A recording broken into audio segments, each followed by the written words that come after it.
welcome back to my channel. It's dedicated towards creating narcissistic abuse awareness, and more so from a biblical standpoint. And I'll also be discussing other general life issues. Well, for the past few weeks, I've been looking at the subtypes of narcissists. Last week, I looked at the subtype 2 somatic narcissist, and basically you're looking at the histrionic kind of people. This week, I'll be looking at the cerebral narcissist. Just like it means cerebral, the brain, the mind. Cerebral narcissists, just like all the other narcissists, have a grandiose sense of self-importance, an insatiable need for attention, adulation, affirmation, and admiration. They lack empathy.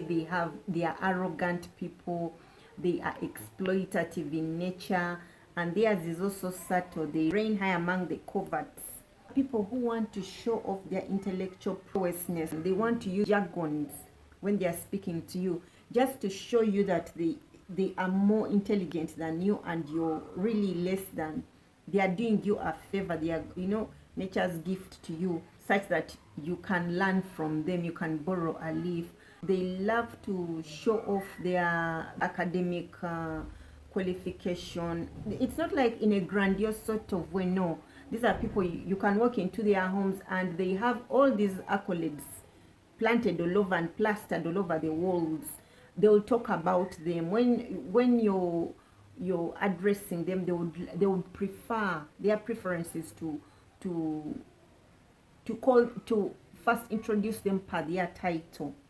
If you're the person who goes on, this is Dr. So-and-so, he's from this institute, he's studied in such and such a place, and such and such a place, they love to show off that. Don't get me wrong, there are some narcissists who actually have worked hard towards that.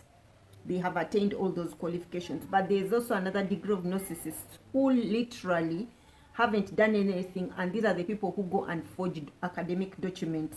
They're the ones who forge IDs of, I'm working in such and such a ministry. They love to appear they know it all. That they know it all regardless of the situation. They don't care. They don't give a hoot. They are better than you. They love to be the center of attention. And they do it in such a way that when you people are having a discussion, they cut you off. They keep interjecting. It's almost like they think on your behalf. Before you finish your statement, they've finished it for you. If you're making a point and someone talks over you, you naturally cower. You just think, okay, maybe their point is better than mine. That talking over you, it's another way of intimidating you. When you make a mistake, these people will rush to correct you, mock you. They are going to make fun of you. It will always be a point for them to go on to ride on your back over it. Like you are nothing, you can't do anything right. Always making you appear less intelligent, and they are way smarter than you. These are the people also who are going to monopolize the conversation. Each time you're talking about, you're describing an incident, they'll always veer it back to themselves. Talking about so-and-so has attained maybe this qualification, they'll be like, yeah, actually, I remember that incident because it was around the same time I actually also graduated. I got such and such honors. They'll keep veering the conversation back towards them. So you drop the discussion such that you're able now to concentrate on what they are saying. You're not supposed to interrupt them when they are talking, but they are entitled to interrupt you when you're talking because they know more, they are smarter than you. And you should be grateful that they are stepping in to teach you a thing or two. When they don't like your discussion, these people are going to act bored. They're the ones yawning, they are rolling their eyes, they are sighing. You get that subtle message of whatever I'm saying is not good. It's not good enough. It's not worth listening to.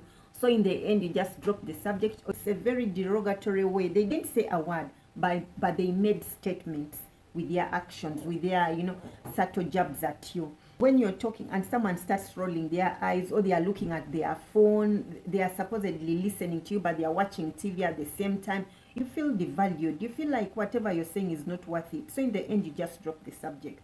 The intellectual narcissists are so pretentious. They can appear like they are so into you. They'll act like they're into what you're talking about.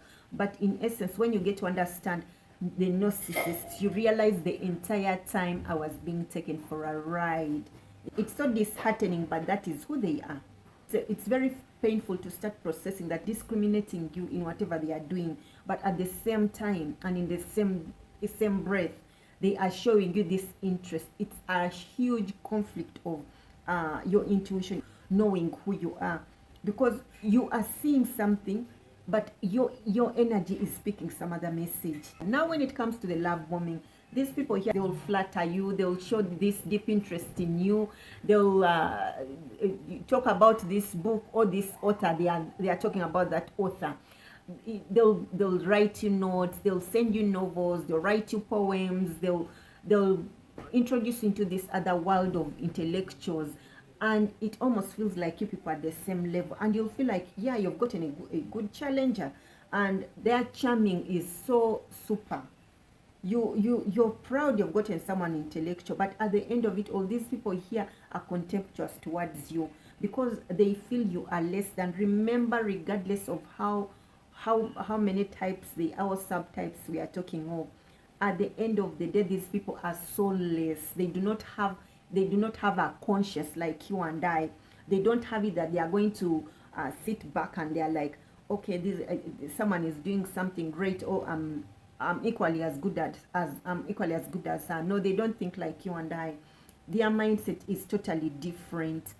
These people can really leave you confused because of the nature of their kind of approach when they still love, let's say like they're love bombing you. These are the people who love to withdraw from the public. They're not going to show off, you know, like the grandiose kind of people. No, they tend to withdraw from the social scene.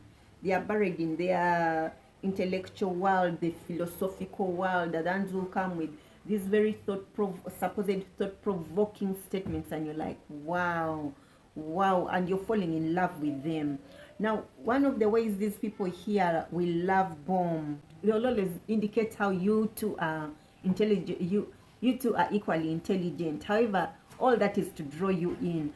And the moment these people have realized they have secured you, you are now hooked emotionally and chemically. These people are now going to start the devaluation phase. When it comes to the devaluation, these are the people who many would believe are not sexually active. If it's for the man, you can think he is gay. If it's for the woman, you can think she's a lesbian.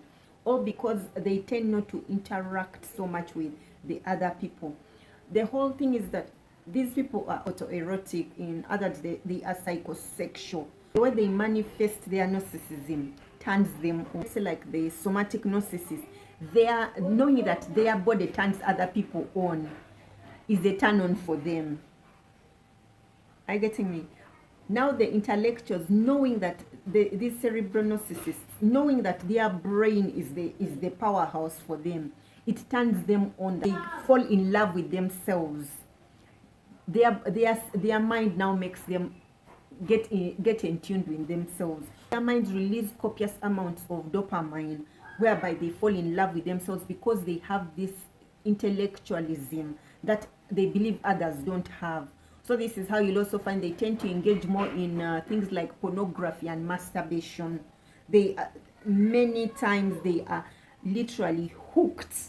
It's a hook that they can't let go. Many of these cerebral narcissists are hooked into pornography and masturbation because of this. No one can come equal to them. That is the biggest issue. And you'll find that the partners, they'll marry people, they'll be in relationships with people, like I said. However, their partners really suffer big time because they tend to withdraw sex big time. Their activation mode is usually one's intellect. That's where they get the sexual high. So as time goes on, the mask is dropping, the real you is coming out, and they don't find you as intellectually, you know, up there like they expected or like they believe they are. So you cannot match up to their energy. You as a partner, you actually start feeling devalued, and you start feeling like there's something wrong with you, because after hooking you, they are now back into their intellectual games. You can't cope up with it. You're having a healthy mindset, so you don't know that kind of world. Bring into pornography, and when you don't want it, when you're like, no, they start shaming you for not getting involved, because it's almost like everyone does it. How come you're not doing it? You're the only one being left out. You're not cool. You're not, you're not up to date. Naturally, it hits you how this person is in love with an image, prefers an image over you, because for them, sex is not something that you're going to hook them with. No, it's not. It's the mind. You are going to find yourselves going out, stepping out on your marriages, or long-term relationships, because these people are denying you sex. You may go out for a one-night stand, and then your empathic self, with the guilt and shame, you come and confess to this person. These people are going to degrade you. They will humiliate you. They will always remind you of your cheating ways, and it will also give them that go ahead to continue with their porn and masturbation. They'll tell you how you don't satisfy them. You're not the real thing. You're never enough for them, and all that. And then you start beating yourself up because you cheated on them, and they're using it now as a ploy against you. Always remember, if you're caught up in this mess of cheating on them, find your way out. Seek counseling, but find your way out. They are going to use it as a thorn towards you. Every intentional act of theirs, they're going to blame it on that. Remember, even before the cheating started, they already had a problem. So they are going to try to make it seem like you're the one who was the problem, so you're the one to be fixed. They don't need to be fixed. And they are doing you a favor by staying with you. After everything has been said and done, and you're like, no, you need to step out, you need to leave the marriage because of what is happening. These people are going to again come back and try to love bomb you, taking you out, writing you letters, taking notes, giving you poems, taking you to maybe artistic places. Basically, they'll be giving you breadcrumbs to keep you in place. Because underneath the surface, they hate you, they are mocking you, they don't like you, they degrade you, they feel you're far less than, settled for something much worse than they even imagined. You'll start feeling like you are being needy, and you back off. In the process of backing off and hoping to capture their love again, you're making a mistake. You're not the it for them. No one can ever be the it. This is something people need to get. These people are a moving abyss. You can never satisfy an abyss. Always remember that an abyss has no fountain. Without a fountain, you cannot be filled. A fountain is that continuous flow. These people are empty on the inside. I'll look into it when we are talking about the origins of narcissism, or the Jezebel Spirit. All this narcissism, we are looking at the different parts of this, what the church usually calls the Jezebel Spirit. This is all about control. The Jezebel Spirit. Control, control, control. So do yourself a favor and get off the grasp of that, the controlling spirit. Anything that in control other than God is a demonic entity. They lack empathy for others, but not themselves. Anything that is going to benefit them, it's okay. As long as it has lost its value on their end, as good as dead. There's that genuine benevolent side of them that is charming. You'll fall for it, but that is it. It's just that charm. Remember, charm is deceptive. It's momentary. It's not last. When that moment is done, the real person will show up. The other thing about these people is that they are arrogant. They feel that no one deserves them. They are better than the rest. Anything that they settle with is less than them. It's all like we are equals in all this, but it's far from the truth. They want you to respect them for who they are, for their intellectual capabilities. However, they are not going to reciprocate that. And if you show them any kind of contempt, these people are malicious. They are malicious in every kind of way you can think of. The other thing is that these people are hypersensitive. They hate criticism. Remember, they are the brats around. They are the most intelligent. So who are you telling them they are less than? Who are you to correct them? They serve it cold. Give it to them also, they will freeze. They can go and steal someone's invention and then talk about it like they own it. They'll talk about like they are the greatest inventors of all time. You know, they're the ones who have come up with this formula. These people actually maybe borrowed it from a particular person, but they don't even acknowledge that person, because there's borrowing and acknowledging. These people here want to take it on as it is themselves. It's not been bought. No, it's not like they got patent rights to it. No, for them it is their creation. They'll take it on like it is their own. Even if you brought proof, these people will deny. And if you're still making a lot of noise, they will withdraw from the circle, and they are back into their books. They'll leave the fools to continue arguing. The discard phase. These people here will always discard you with insults based on your intellect. Because you're such a pathetic fool, they'll equate you to almost like a 2 or 3 year old whom they have got to teach the basics of ABCD. And the 3-year-old is even better, because they have grasped the ABCD, the alphabet. But you who is an adult, you can't even get that in place. So they leave you feeling shattered, like you are literally nothing. You are not worth any intellectual ability at whatever grade. Their entire motive is always to make you feel less than. You can't amount to anything. You're worthless. You can't do anything right. That is their entire motive. Nothing short of it. They always want to go for it in that angle. The mask will be off, but you won't believe it, because these people have always been, you feel they have always had this intellectual back and forth with you. So when you see the mask is off and they are shredding it due to the shock and disbelief of everything, many times people want to explain it away. Someone is caught up in a state of cognitive dissonance, having two polar opposites. You have known the person has always been quote unquote good. Yes, you've had your ups and downs, but the monster is totally different. So trying to reconcile those two can be hectic. That they would rather discard they discard the negative person, and then they'll walk away with the positive one, whom they knew. You think you're going to be a woman to them. For them, they don't see you as a woman. You're just an object. And many times, especially in the political world, you'll find they get these women just as trophy wives. You know, I'm also a man. I got married to a woman. I'm also, you know, I have children. That's it. And the other thing is that cerebral narcissists also tend, not always, get me here, not always, they tend to have sexual desires for the same sex. Not always, but a number do.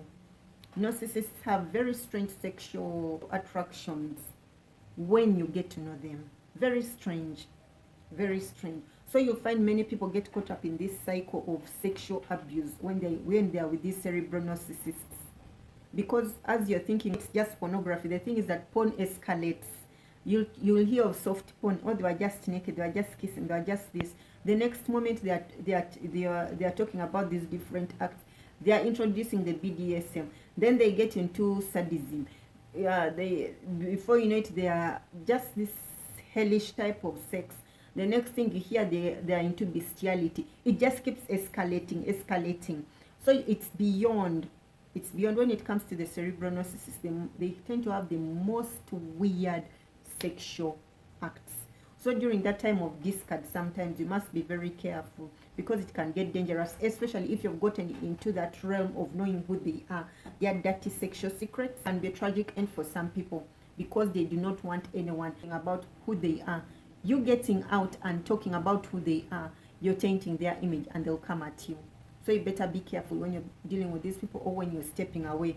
Seek counseling, always journal, keep your friends close, keep your family close, them informed, journal, record if you have to. Once you have been discarded, always look at it as a blessing in disguise. That was heaven's wink at you.